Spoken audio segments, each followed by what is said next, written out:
Pemirsa, cuaca ekstrim yang melanda wilayah Kabupaten Lebak, Banten membuat 3 orang meninggal dunia. Badan Penanggulangan Bencana Daerah atau BPBD Kabupaten Lebak mendata korban meninggal akibat longsor, terseret banjir hingga tertimpa pohon. Beginilah kondisi Desa Cidikit, Kecamatan Bayah, Lebak, Banten usai diterjang longsor. Cuaca ekstrem berupa hujan deras yang melanda wilayah Kabupaten Lebak sejak 3 Desember 2024 lalu hingga saat ini telah menyebabkan 3 orang meninggal dunia.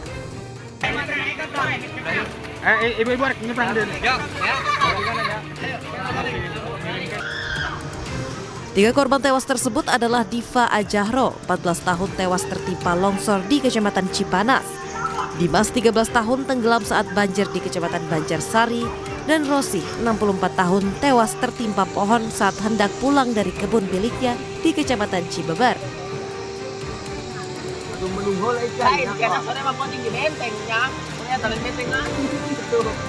Korban meninggal akibat bencana pada periode ini ada 3 orang.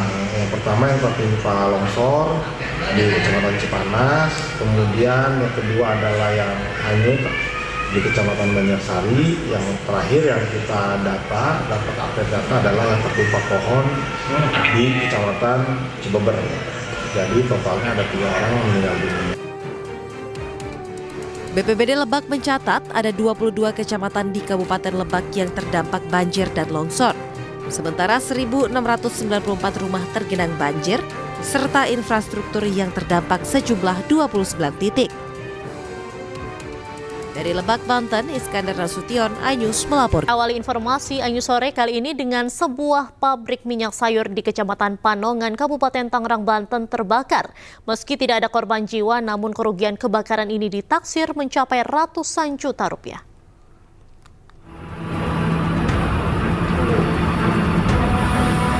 Sebuah pabrik minyak sayur di Kecamatan Panongan, Kabupaten Tangerang, Banten terbakar.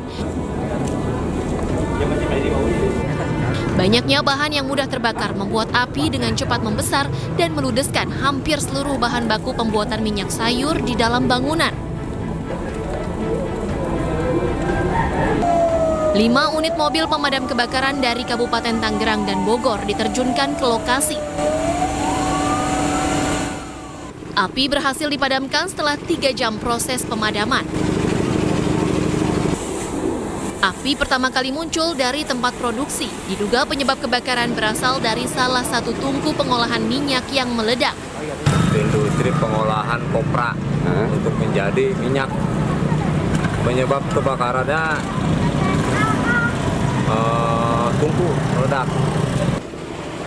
Meski tidak ada korban jiwa dalam peristiwa kebakaran ini, namun kerugian ditaksir mencapai ratusan juta rupiah. Sementara kasus kebakaran ditangani unit reskrim Polsek Panongan. Dari Kabupaten Tangerang, Banten, Aimarani, iNews melaporkan. A1 ini luncurkan tangki, ini tangki. Putar, pemadam.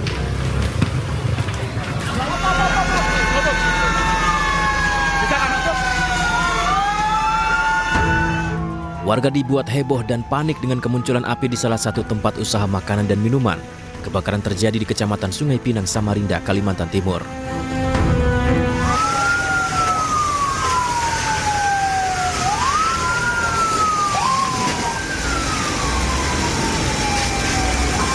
Api dengan cepat membakar bangunan tersebut hingga petugas pemadam harus membongkar pintu tralis dengan menggunakan palu besar.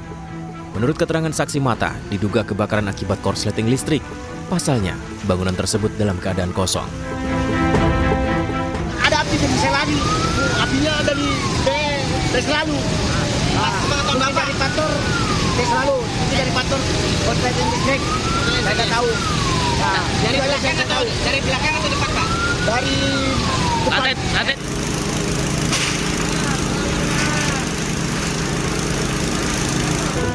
Setelah upaya pemadaman selama 1 jam dengan 3 mobil damkar, api akhirnya berhasil dipadamkan.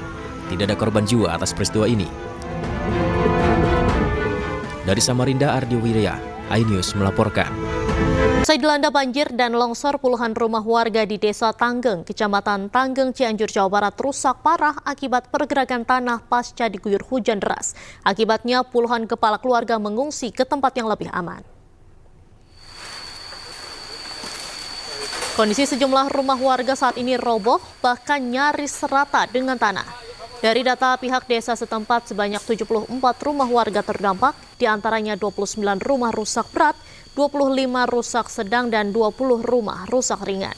Saat ini warga terdampak sudah mengungsi ke rumah sanak saudara dan kerabat, sementara itu lainnya masih mengungsi di salah satu ruko milik SPBU setempat. Sebanyak 18 kepala keluarga yang mengungsi dengan total jiwa sebanyak 22 orang. Warga berharap pemerintah bisa dengan cepat menangani musibah tersebut.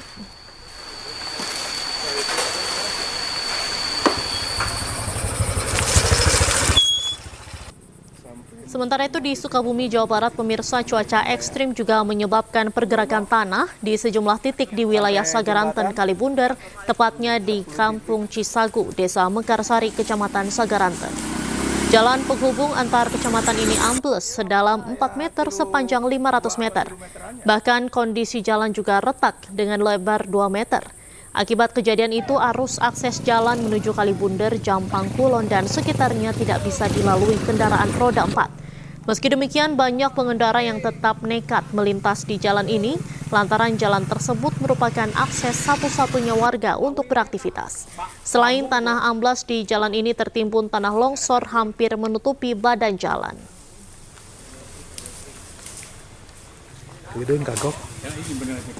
Pemirsa, Menteri Sosial Republik Indonesia Saifullah Yusuf memantau langsung lokasi dan warga yang terdampak banjir di Kecamatan Pagelaran, Kabupaten Pandeglang, Banten. Selain memberikan bantuan makanan siap saji kepada warga, Mensos menyebut akan menyampaikan langsung temuan di lokasi kepada Presiden Prabowo Subianto. Bukan tadi itu lihat ibu tercengang. Benar kan Bu ya? Enggak. Oh enggak. Beginilah suasana saat Menteri Sosial Republik Indonesia Saifullah Yusuf meninjau dan memberikan bantuan makanan siap saji kepada warga terdampak banjir di Kecamatan Pagelaran, Kabupaten Pandeglang, Banten.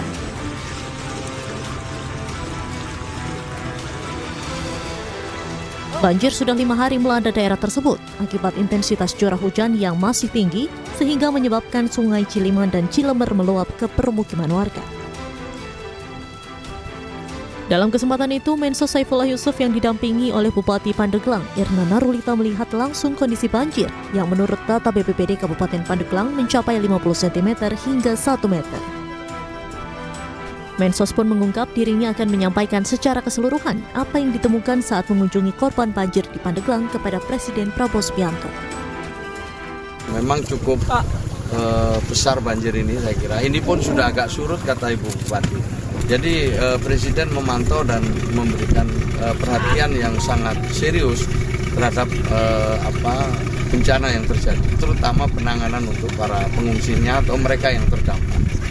Jadi dipantau secara serius oleh Presiden. Dan Presiden pasti akan memberikan petunjuk kalau dirasa ada hal yang kurang. Mensos Saifullah menyebut bahwa untuk menangani masalah banjir dan warga yang terdampak, perlu adanya kolaborasi dari berbagai pihak.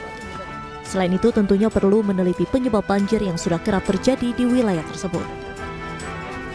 Dari Pandeglang, Banten, Iskandar Nasution, iNews melaporkan. KPU Provinsi Jawa Tengah menggelar rapat pleno terbuka rekapitulasi dan penetapan hasil penghitungan perolehan suara pemilihan gubernur dan wakil gubernur Jawa Tengah. Rekapitulasi direncanakan akan rampung pada malam hari nanti dan jika ada sengketa akan diselesaikan sesuai mekanisme yang ada. Assalamualaikum warahmatullahi. Rapat dihadiri oleh KPU tingkat kabupaten, kota, Bawaslu, dan penjabat Forkopimda Provinsi Jawa Tengah. Dari hasil rekapitulasi suara tingkat kabupaten kota yang telah dilaksanakan, pasangan calon gubernur dan wakil gubernur Jawa Tengah nomor urut 2, Ahmad Lutfi Tachiasin, unggul di Jawa Tengah dengan memperoleh 59,13%. Sementara itu, pasangan calon gubernur dan wakil gubernur Jawa Tengah nomor urut 1, Andika Perkasa Hendrar Prihadi, memperoleh sebanyak 40,85% suara. Saat ini rapat pleno masih berlangsung. Ketua KPU Provinsi Jateng memastikan hasil penghitungan suara akan transparan dan dapat dipantau bersama yang rencananya akan diumumkan pada malam hari nanti. Saksi 2. Silakan untuk menempatkan diri, diatur. Dan pemirsa, kita akan langsung bergabung dengan rekan Kristadi yang berada di lokasi rapat pleno rekapitulasi suara di Pilgub Jawa Tengah. Halo, selamat sore Kristadi. Bagaimana rapat pleno rekapitulasi suara di Pilgub Jawa Tengah saat ini? Ya, selamat sore Diandra. KPU Provinsi Jawa Tengah rencananya menggelar rapat pleno penghitungan suara Pilgub Jawa Tengah hingga malam nanti. Namun, sesuai rencana, rapat pleno bisa dipercepat karena ada sinkronisasi data yang lebih baik. Dari hasil rapat pleno pada sore hari ini bisa ditetapkan pasangan Ahmad Lutfi dan Tad Yasin memperoleh 11.390.191 suara. Sementara pasangan Andika Perkasa dan Hendar Priadi memperoleh 7.870.084 suara. Di mana hasil ini ada yang menarik dalam rapat rekapitulasi tadi, bahwa catatan sejumlah suara yang merupakan lumbung dari PDI Perjuangan dapat diruntuhkan oleh pasangan Ahmad Lutfi dan Tad Yasin. Ahmad Lutfi dan Tad Yasin menang telak di Kota Batang dan Banjarnegara, serta sejumlah kota-kota lain seperti Klaten, Sukoharjo, dan Cilacap. Mereka unggul. Rencananya pada 3 hari ke depan, jika tidak ada gugatan, rapat pleno ini bisa disahkan sesuai aturan yang ada. Demikian, Diandra. Baik. Terima kasih atas laporan Anda, Kristadi. Selamat kembali bertugas. Pemirsa, calon wakil gubernur Jakarta Rano Karno tetap yakin Pilkada Jakarta 1 putaran. Meski demikian, ia masih menunggu hasil resmi KPU Jakarta dan berharap pengumumannya lebih cepat dari jadwal. Calon wakil gubernur Jakarta nomor urut 3, Rano Karno, menanggapi pleno rekapitulasi hasil perhitungan suara tingkat provinsi Jakarta yang mulai digelar hari ini hingga tanggal 9 Desember mendatang.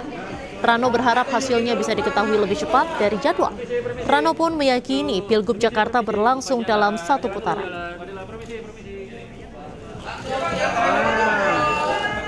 Berdasarkan data yang kita punya dan juga kita ambil dari Sirekapnya KPUD, kita merasa cukup 1 putaran. Tapi tentu kita tunggu aja, hari ini kan pleno. Mudah-mudahan ya kalau dijadwalkan sampai tanggal 9. Tapi saya dengar semua dari kecamatan semua sudah selesai. Kalau memang lebih cepat jauh lebih baik. Tapi artinya kita tunggu hasil resmi dari KPU. Terus ini kemarin dari tim sebelah dari 01 melapor ke DKPP terkait katanya KPU di Jakarta nggak profesional dalam menangani. Ya itu terserah lah. Artinya yang dia ributkan C6. Apa dia yakin kalau C6-nya semua tuh pemilihannya lebih dari gede? Pemirsa, KPU Jakarta menggelar rapat pleno terbuka rekapitulasi Pilkada Jakarta 2024 tingkat provinsi. Hasil rapat pleno juga akan memutuskan apakah Pilkada Jakarta akan berlangsung 1 atau 2 putaran. Ini tulisannya kecil-kecil aja nggak kelihatan. Rapat pleno terbuka rekapitulasi Pilkada Jakarta 2024 tingkat provinsi baru saja dimulai sekitar pukul 16.30 waktu Indonesia Barat tadi. Rapat pleno dihadiri dari pendamping para pasangan calon dan saksi pasangan calon yang dimandatkan untuk mengikuti kegiatan tersebut. Sebelumnya, KPU Jakarta merampungkan hasil rekapitulasi suara di tingkat kota. Hasilnya, suara pasangan calon nomor urut 3, Pramono Rano, berada di urutan pertama dengan meraih sebanyak 2.183.239 suara atau setara dengan 50,07%. Sementara itu, di posisi kedua diduduki oleh pasangan Ridwan Kamil Suswono dengan perolehan suara sebanyak 39,4% dan pasangan Darmakun dengan 10,53%. Rapat pleno ini dijadwalkan akan berlangsung hingga 9 Desember mendatang. Masuk sesi rekapitulasi. Dan pemirsa, kita akan langsung bergabung dengan rekan Nata Arman yang berada di Sari Pasifik, Jakarta, lokasi rapat pleno rekapitulasi suara di Pilgub Jakarta. Selamat sore, Nata. Bagaimana jalannya rekapitulasi suara tingkat provinsi untuk Pilgub Jakarta ini? Baik, selamat sore Diandra dan juga pemirsa terkait dengan proses berjalannya kegiatan rapat pleno terbuka rekapitulasi Pilkada dari DKI Jakarta sendiri saat ini masih berjalan dengan lancar, kemudian juga pada saat ini masih dilaksanakan break terlebih dahulu sampai dengan nanti dilanjutkan kembali pada pukul 19.00 waktu Indonesia Barat. Yang mana pada agenda terakhir tadi sebelum dilaksanakan break ini terkait dengan penghitungan pemasikan kembali dari pembukaan kotak dari daerah administrasi Kepulauan Seribu yang tadi sudah dibacakan juga. Sementara untuk data hasil sementara yang kami peroleh dari hasil rekap tingkat kota administrasi dari ke-6 lokasi, yakni dari Jakarta Pusat sebanyak 152.235 untuk paslon 01, kemudian untuk 02 ada 44.865, kemudian untuk pasangan nomor urut 3 ada 220.372, kemudian untuk Kepulauan Seribu sendiri ini ada paslon 01 ada 6.578, kemudian untuk paslon 02 ada 653, dilanjutkan paslon 03 ada 7.456, kemudian untuk suara sah sendiri ini tercatat ada 14.687, sementara suara tidak sah ada 474 dan total dari keseluruhan adalah 15.161. Kemudian untuk Jakarta Barat ini masih sama, yang mengungguli adalah paslon 03 yang mana perolehan suara ini mencapai 500.738. Kemudian untuk Jakarta Selatan juga sama, yakni masih diungguli oleh paslon 03 yang mana tercatat ada 491.000 lebih. Kemudian Jakarta Timur juga sama 635 dan juga Jakarta Utara 328. Namun ini juga nanti akan dibuka dari kotak suara yang masih disegel di hadapan Anda, di depan layar kaca Anda. Ini ada 6 kotak suara yang tadi baru dilihat, itu adalah yang kotak suara dari Kepulauan Seribu. Nantinya akan dilanjutkan kembali untuk memeriksa apakah data ini sesuai atau tidak. Kemudian kami sampaikan juga untuk kegiatan ini berlangsung selama 3 hari yang dimulai pada hari ini tanggal 7 Desember 2024 sampai nanti tanggal 9 Desember 2024. Kemudian untuk kegiatan juga tadi berlangsung pada pukul 16.30. Tentunya ini agak ngaret setengah jam dibandingkan dengan jadwal yang sudah ditentukan pada kemarin rapat persiapan pleno dari kegiatan pada hari ini yang akan dimulai pada pukul 4 sore. Namun untuk kegiatan selanjutnya akan dilanjutkan pada besok hari. Namun untuk apakah penetapan satu putaran atau 2 putaran, kami sampai dengan saat ini juga masih menunggu terkait dengan update proses berjalannya dari kegiatan pada hari ini. Yang jelas tadi KPU sendiri mengatakan bahwa untuk agenda pada hari ini ada 2, yang pertama adalah rekapitulasi dan yang kedua adalah penetapan hasil. Sementara saya kembalikan pada Anda di studio, Diandra. Baik, Nata, sementara itu sejauh ini apakah ada perbedaan antara hasil rekapitulasi kabupaten atau kota dengan provinsi, di mana tadi sudah dilakukan yaitu untuk Kabupaten Kepulauan Seribu yang pertama ya, Nata? Baik, terkait dengan hal tersebut tadi ketika sudah dibacakan dari hasil yang sementara didapatkan diperoleh untuk disesuaikan dengan kotak yang dibuka dari Kepulauan Seribu, ini tidak ada perbedaan dan sesuai semua isinya. Namun kemudian kembali lagi nanti kita akan saksikan secara bersama lagi untuk pembukaan dari 5 kotak suara yang ada masing-masing dari daerah administrasi Provinsi DKI Jakarta. Diandra. Baik, Nata, kapan rencananya pengumuman hasil dan juga penetapan pasangan calon terpilih ini dilakukan? Apakah mungkin penetapan hasil atau pengumuman hasil pemenang ini bisa dilakukan lebih cepat? Baik, Diandra dan juga pemirsa, memang kalau kita bicara terkait dengan apakah bisa lebih cepat atau lebih lambat, ini kami belum mengetahui informasi secara pasti apakah ada kendala atau tidak. Namun yang jelas terkait dengan agenda dari rapat pleno sendiri, ini kan sebelumnya kemarin sempat dilakukan rapat terlebih dahulu persiapan untuk pelaksanaan 3 hari dari tanggal 7 sampai dengan 9 di KPUD Provinsi. Namun tentunya ini pun masih bersifat situasional. Apabila ada kendala-kendala yang tentunya bisa menghambat, akan tidak menutup kemungkinan akan diperpanjang lebih dari 3 hari atau waktu yang ditentukan. Namun kita doakan semoga saja untuk kegiatan rekapitulasi juga ini berjalan dengan lancar tanpa ada kendala, karena kembali lagi untuk saat ini hanya untuk melakukan rekapitulasi pemilihan calon gubernur dan juga wakil gubernur, sehingga diharapkan mampu lebih cepat lagi. Dan tentunya kami akan mengonfirmasi kembali kepada pihak KPU ketika nanti proses rekapitulasi kembali berjalan. Diandra. Baik, terima kasih Nata Arman langsung dari Sari Pasifik, Jakarta Pusat. Selamat kembali bertugas. Sementara itu pemirsa, Ketua KPU Jakarta Wahyu Dinata menyebut penetapan hasil pemilu Jakarta bisa saja dilakukan hari Minggu esok jika rekapitulasi 6 kota dan kabupaten di Jakarta dapat rampung malam ini.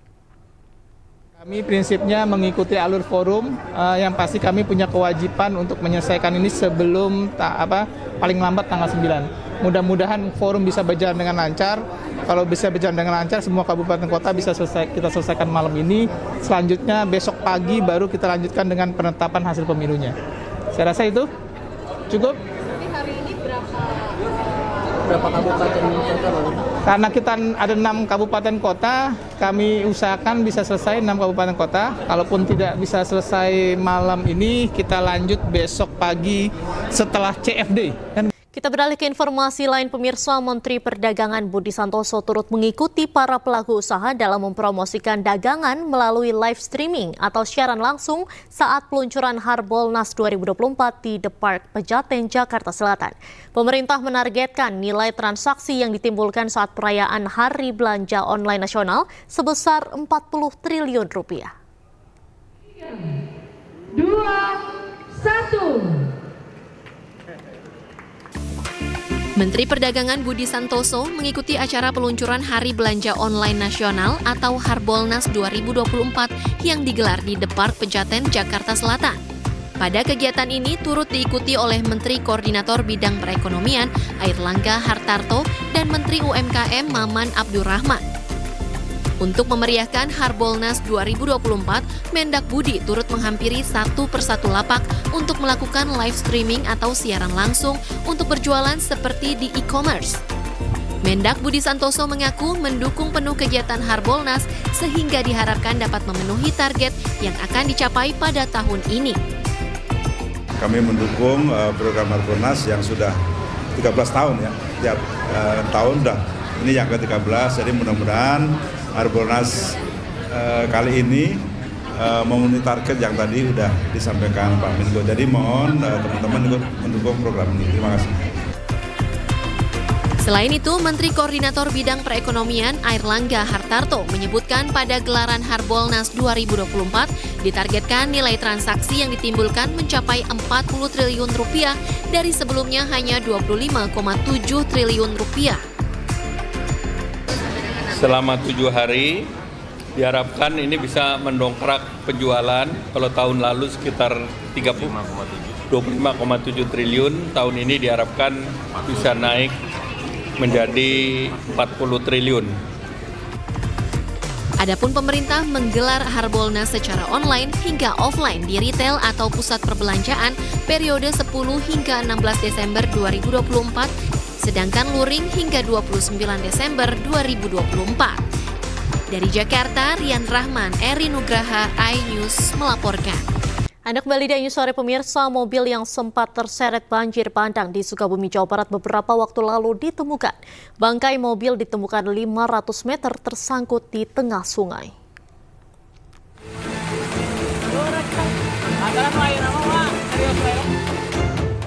Satu unit mobil minibus yang sempat terbawa derasnya banjir bandang di Kampung Parungsea, Desa Curug Luhur, Sagaranten, Kabupaten Sukabumi akhirnya ditemukan. Mobil minibus tersebut pertama kali ditemukan terbalik di tengah Sungai Cikaso.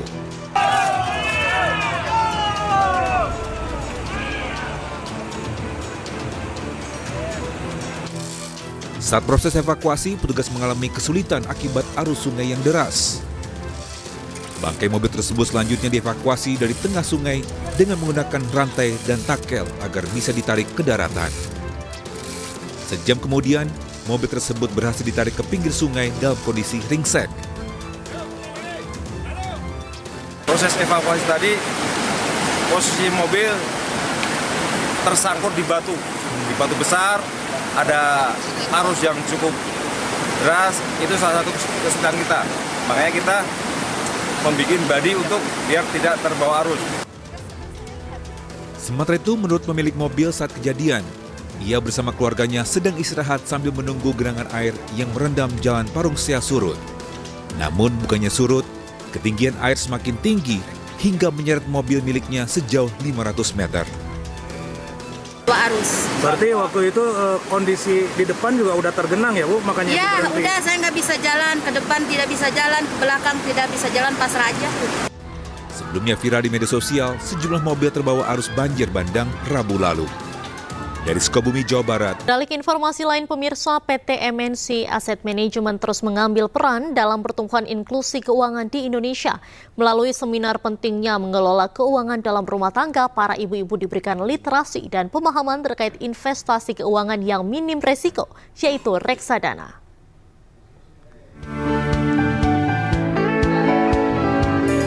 PT MNC Asset Management bekerjasama dengan OKOC dan Finansia menggelar seminar literasi keuangan yang membahas pentingnya inklusi keuangan dalam iklim investasi di Indonesia. Dalam kegiatan ini, para peserta diberikan literasi dan pemahaman terkait investasi keuangan yang berisiko rendah, yakni reksadana. Sebagai pengelola keuangan dalam rumah tangga, kaum wanita khususnya ibu rumah tangga harus cerdas dalam mengatur keuangan, salah satunya dengan berinvestasi di reksadana sesuai dengan prinsip syariah. Artinya pengeluaran dia itu masuknya ke kategori apa sih gitu kan, sehingga nanti ketika beliau mau berinvestasi gitu ya, gak hanya sekedar ikut-ikutan tapi mereka paham gitu ya investasi nanti yang mereka butuhkan seperti apa dan uangnya tahu mereka porsinya dari pengeluaran yang mana. Reksadana itu sebenarnya produk alternatif investasi yang tidak ribet gitu karena sudah ada tim yang mengelola dan untuk tingkat resiko kita sudah terukur. Jadi ibu rumah tangga hanya tinggal pelajari, memang yang penting adalah pelajari produknya, sesuaikan dengan karakter dan kebutuhan investasi. MNC Asset Management memiliki produk reksadana pendapatan tetap, yakni MNC Dana Syariah yang berhasil meraih penghargaan B Syariah Mutual Fund 2024. Hal ini juga menjadi bukti komitmen MNC Asset Management sebagai perusahaan manajer investasi terpercaya, khususnya di industri reksadana sejak 2006 silam dan terus tumbuh sejalan dengan terbukanya investor syariah. Dari Jakarta, Ismailia, M. Fakih Satrio, iNews melaporkan.